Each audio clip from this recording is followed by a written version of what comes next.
Michael Popok, Legal AF, who said Washington is a, quote, hideous place filled with people who just want to do harm. It's a hideous place, and he hates living there. I'll give you time to fill in the blank. It's Clarence Thomas appearing at an 11th Circuit conference. The conference season is broken out here, and all the right-wing MAGA justices are attending. Clarence Thomas has attended the 11th Circuit, which covers Alabama, Georgia, and Florida. We'll talk more about the 11th Circuit, which sits over Judge Cannon in the Mar-a-Lago case. You got Clarence Thomas telling the people in response to questions asked by one of his former law clerks, who's now a federal judge, that it's a hideous place and he hates living there. I got news for Clarence Thomas. He can give up his job, he can retire and resign, and let Joe Biden fill his seat. And then on the other hand, I'm going to kind of compare and contrast these two things. You got Brett Kavanaugh, who voted to overturn a woman's constitutional right to choose and have bodily autonomy and have equal rights when he 2 years ago voted with the majority to rip away Roe versus Wade. And in the Dobbs decision, he was addressing the Fifth Circuit, the other most right-wing circuit out there that covers Texas, Louisiana, and Mississippi. And he said that, decisions made by certain courts, and he talked about the Warren Court back in the 50s and 60s, were unpopular in their day, but now they're the fabric of American jurisprudence. They just had to stick with their guns, those rulings. You could tell what he was doing, right? He's comparing the Roberts Court that he's on, that has systemically and systematically dismantled the separation of church and state, voted against voting rights, voted against women's rights, voted against people of color, voted against people of different sexuality or no sexuality time and time again. One day in the future, their legacy, because they stood their ground and stuck to their guns, will be considered the fabric of American jurisprudence. God forbid. Let's start with Clarence Thomas.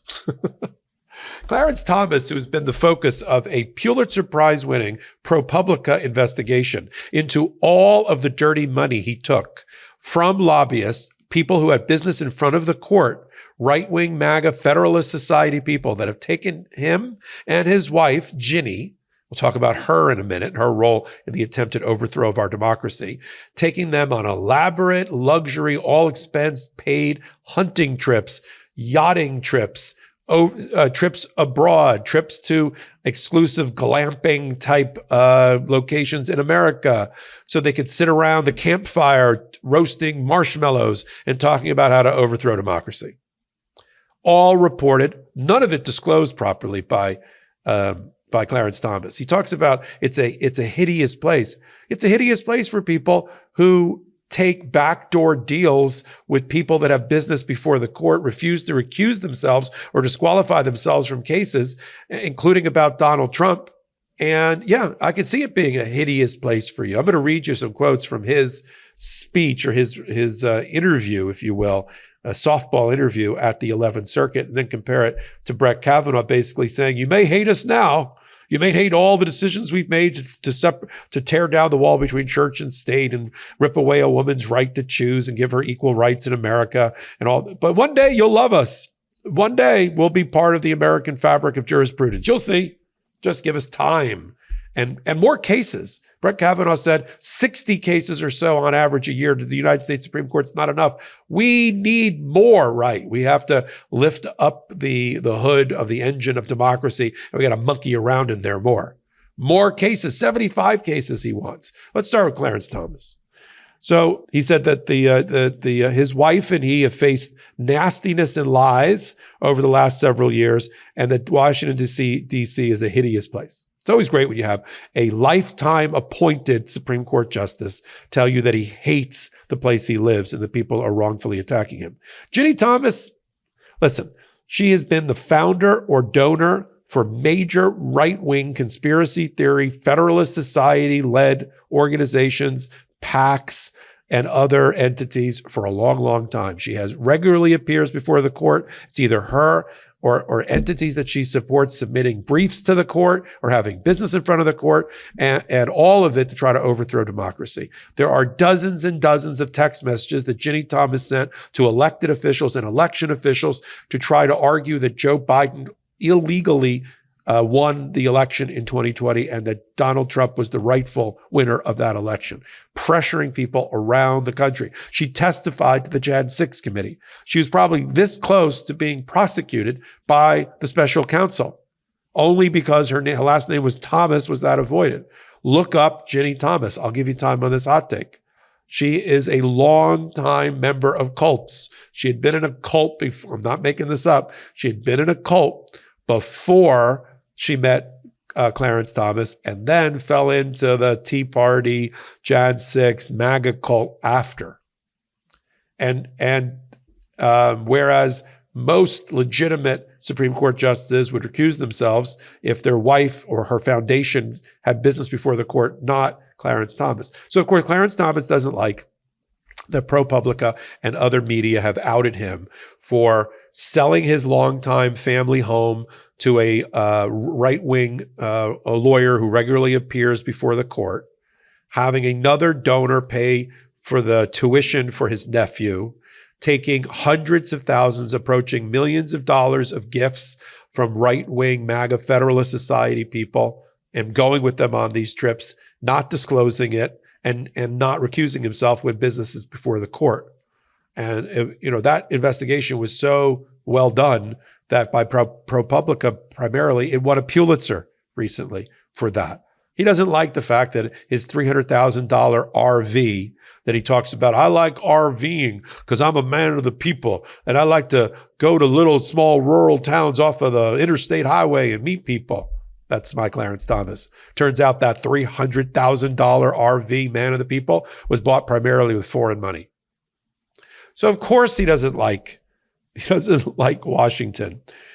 He went on to say, we quote, we're in a world that we certainly, my wife and I, the last 2 or 3 years, just the nastiness and the lies. It's just been incredible. But you have some choices. You don't get to prevent people from doing horrible things or saying horrible things. But one, you have to understand and accept the fact that they can't change you unless you permit that. So it's almost like he's going to commit retribution in the way he rules and the way he tries to influence the debate and the decision-making in the United States Supreme Court to get back at people being nasty to his conservative right-wing MAGA activist wife, Ginny Thomas, and for himself. He says that he's been bombed. He says, my reputation has been bombed. He says, they don't bomb you necessarily, but they bomb your reputation or your good name or your honor. That's not a crime, but they can do as much harm as they want. Listen. Remember him back in 1990, 1991 when he was being confirmed and they had hearings about Anita Hill and his relationship outside the marriage when he was a supervisor. And he said, this is nothing but a high-tech lynching of a black man. And of course, that made everybody basically vote to confirm him over quite a lot of opposition and evidence that he was unfit to be on the United States Supreme Court. This is just the same Clarence Thomas. His hair is just grayer. It's just, 40 years later, same guy blaming the media on his bad deeds. That's how he got on the court. Does it surprise anybody that he's doing it even today? He also said that his writings should be accessible to regular people. The regular people that own $300,000 RVs paid for by foreign money, those kind of people. You get to be around regular people when he rides around in his RV, he said, who don't pride themselves in doing harmful things merely because they have the capacity to do it or because they disagree. That $270,000 loan forgiven by a foreign entity that hasn't been disclosed, right? He also said it's important that he thinks that regular people have been disenfranchised by the way that they talk about the cases. And then I want to turn now to Kavanaugh. Kavanaugh had the brass ones to compare what the Roberts Court is doing, and as depraved as it's been, with what the Warren Court did in basically saying, just give us more time. Our morals will reveal themselves. he said in his interview at the Fifth Circuit, another right-wing conservative circuit, that in particular, that in some high court decisions during the 50s and 60s on monumental issues spanning civil and criminal rights, free speech, and school prayer, including Brown versus the Board of Education, that desegregated schools, that they were unpopular when they were issued. Here's the quote from his interview. The Warren Court, which is the chief justice at the time of these cases, was no picnic for the justices. They were unpopular, basically from start to finish, from 1953 to 1969. You think Kavanaugh was ready to work this into one of his answers?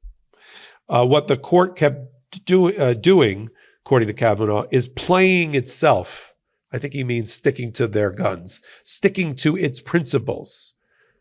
Being true to itself, I think is what he's trying to say. And, look at a lot of those decisions were unpopular, and a lot of them are landmarks now that we accept as part of the fabric of America and the fabric of American constitutional law. You think he's talking about the Dobbs decision, ripping away a woman's right to choose and giving her bodily autonomy? I'll let you be the judge.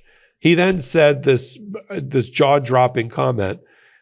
Federal judges should stay as far away from politics as possible. Is that what the court is doing right now, led by the right wing, in giving Donald Trump, by delay, the benefit of delay to avoid having a criminal trial on his election interference before the new election? Is that what they're doing? They're not playing politics? See, when they want to play politics, they just do it. When they don't want to do it, they say, oh, separation, 3 co-equal branches of government, that's a political question. We don't want to get involved with politics and sully our hands, except when they do, except when they want to. And so, look, I think it's important when right-wing MAGA justices and other justices take to the streets, take to the speech-making scene, take to conventions and retreats, and they give statements and comments that we report on it right here on the MeidasTouch Network and on Legal AF. Now you know why we call it Legal AF. It's the podcast at the intersection of law and politics every Wednesday and Saturday at 8 p.m. Eastern Time.